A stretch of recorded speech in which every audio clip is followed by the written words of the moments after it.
नमस्कार मित्रांनो, मी आहे प्रवीण राठोड. तुम्ही पाहता आमचं YouTube channel tech Marathi expert.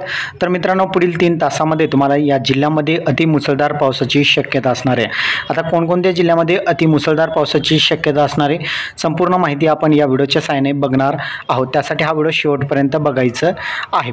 सुरुवात अगोदर बघितलं तर छत्रपती संभाजीनगर, जालना या भागामध्ये तुम्हाला जोरदार वादळी वाऱ्यासह मुसळधार पावसाची शक्यता असणार आहे.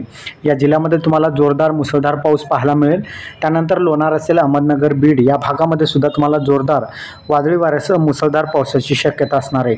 आता यामध्ये बघितलं तर श्रीरामपूर, गंगापूर, छत्रपती संभाजीनगर, घोडेगाव, भागूर, त्याचबरोबर पाथर्डी आणि पैठण, त्याचबरोबर अंबड, जालना भागामध्ये बघितलं तर जालना असेल, परतूर असेल, सैलो असेल, त्याचबरोबर पाथरी, माजलगाव आणि देवराई, बीड या भागामध्ये आणि परळी, बदलापूर या भागामध्ये, लातूर, धाराशिव या भागामध्ये, अहमदपूरचा भाग असेल, गंगाखेड असेल, परभणीचा भाग या भागामध्ये सुद्धा तुम्हाला जोरदार मुसळधार पावसाची शक्यता असेल.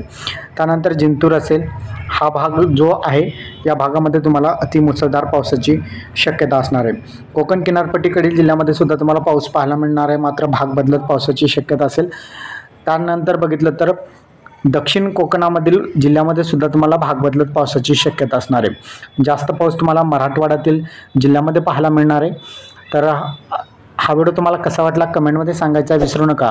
चॅनलवर नवीन असाल चॅनलला सबस्क्राईब करून साईडच्या नोटिफिकेशन बेलला प्रेस करा. इथेच थांबा. जय हिंद, जय महाराष्ट्र.